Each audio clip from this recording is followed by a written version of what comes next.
Comment recruter en MLM?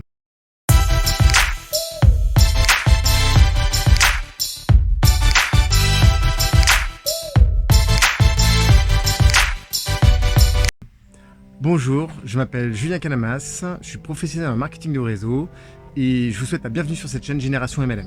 Alors aujourd'hui on va parler justement du recrutement en MLM, quelles sont les 5 étapes justement pour recruter efficacement dans votre équipe, dans votre réseau, et on va démarrer justement cette courte vidéo en me présentant tout simplement pour que vous sachiez qui est-ce que vous écoutez, et ça c'est fondamental dans toute information que vous pouvez recevoir. Donc qu'est-ce que vous écoutez aujourd'hui? Moi je suis professionnel marketing de réseau avec une compagnie partenaire, je travaille actuellement avec cette compagnie partenaire et ça fait 8 ans eh bien, que je développe un réseau entrepreneurial en marketing, marketing relationnel.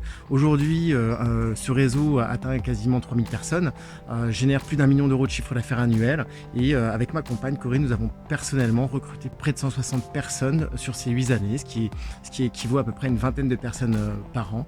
Voilà, c'est pour ça que je pense avoir la légitimité pour vous expliquer, vous montrer un petit peu comment on peut recruter en marketing de réseau de façon efficace, de façon bienveillante. Et l'objectif, c'est que vous puissiez développer vous-même votre organisation en véhiculant une bonne image de notre métier, parce que malheureusement, c'est pas assez souvent le cas. Donc, recruter en marketing de réseau, 5 étapes, hein, c'est super finalement évident, qui commence tout d'abord par l'intention. Quelle est votre intention en marketing de réseau? Est-ce que vous êtes là pour prendre ou est-ce que vous êtes là pour donner? C'est vraiment fondamental de vous poser la bonne question.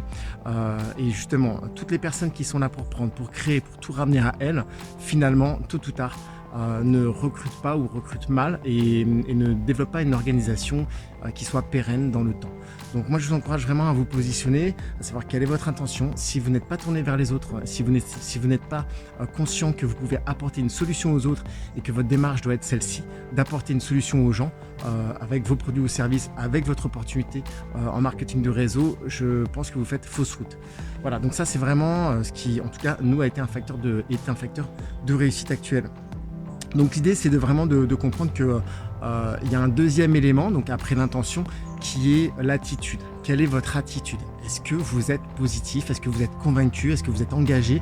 Est-ce que vous êtes enthousiaste à l'idée de partager votre opportunité? Alors attention, l'enthousiasme en marketing de réseau, il ne faut pas jouer au marsipilami et sauter partout, hein. On est d'accord, c'est quelque chose qui reste mesuré, mais c'est important. C'est important de véhiculer vraiment ce qu'on ressent au fond de soi, parce que l'attitude est prépondérante. Les contacts que vous allez faire vont prendre leurs décisions sur cette base-là, majoritairement sur ce que vous véhiculez, sur la communication non verbale qui représente plus de 50% elle-même de votre communication. Vous en rendez peut-être pas compte, mais l'idée c'est ça, c'est d'amener vraiment des personnes à vous rencontrer au travers de cet enthousiasme qui va faire qu'elles vont prendre leurs décisions de façon quasi instantanée sur très peu d'informations en définitive. Ça c'est une réalité, et l'idée c'est vraiment de pouvoir voir qu'après cette intention, après cette attitude, derrière c'est le troisième point, c'est cette écoute active. Une écoute active, ça veut dire vraiment comprendre et essayer de cerner le besoin de l'autre, essayer de savoir si vous êtes une solution, vous apportez une solution pour cette personne ou non. Parce que dans notre métier, j'aime le dire, comme le dit Big Al très justement, nous ne sommes pas 100% de la solution pour 100% des gens et 100% du temps.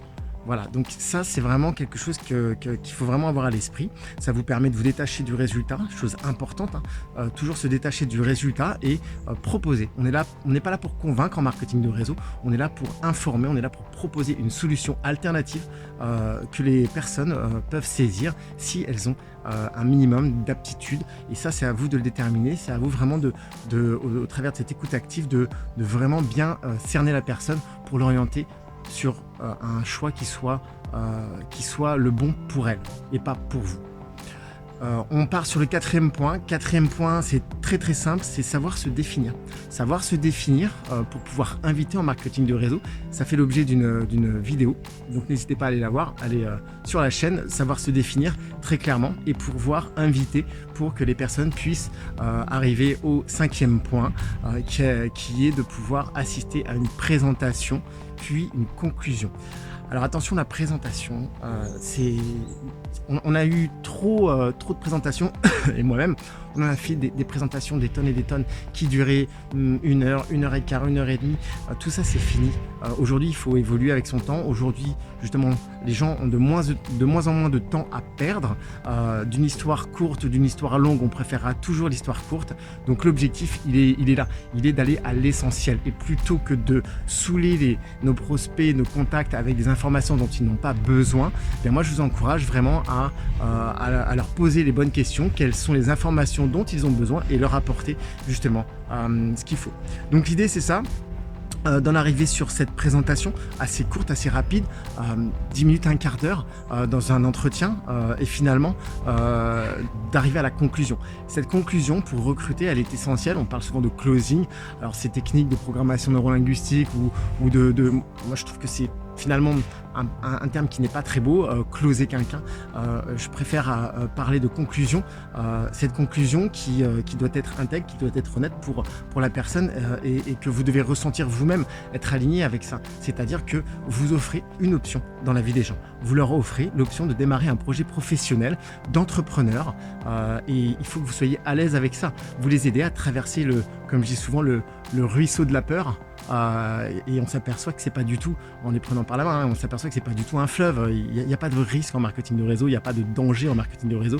Le seul risque qu'on prend, c'est celui de ne pas tenter cette expérience qui est fabuleuse, qui est enrichissante à plein d'égards et qui permet vraiment de se lancer dans l'entrepreneuriat. Pour moi, le marketing de réseau, c'est la meilleure école de l'entrepreneuriat et ça permet vraiment de changer de mindset, de changer d'état d'esprit, de pouvoir accéder vraiment à des ressources en nous, que ce soit en développement personnel ou autre. Mais l'idée, c'est de vous dire que, ok, sur cette conclusion qui est tant redoutée par les marketeurs, elle est de proposer cette solution à votre contact. Et qu'est-ce que vous lui proposez?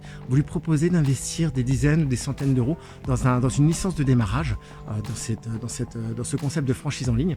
Et finalement, un entrepreneur qui démarre aujourd'hui, c'est en moyenne, il faut le savoir, 40 000 euros d'investissement propre en France. Un site internet, c'est entre 3 et 4 000 euros, quelque chose de propre.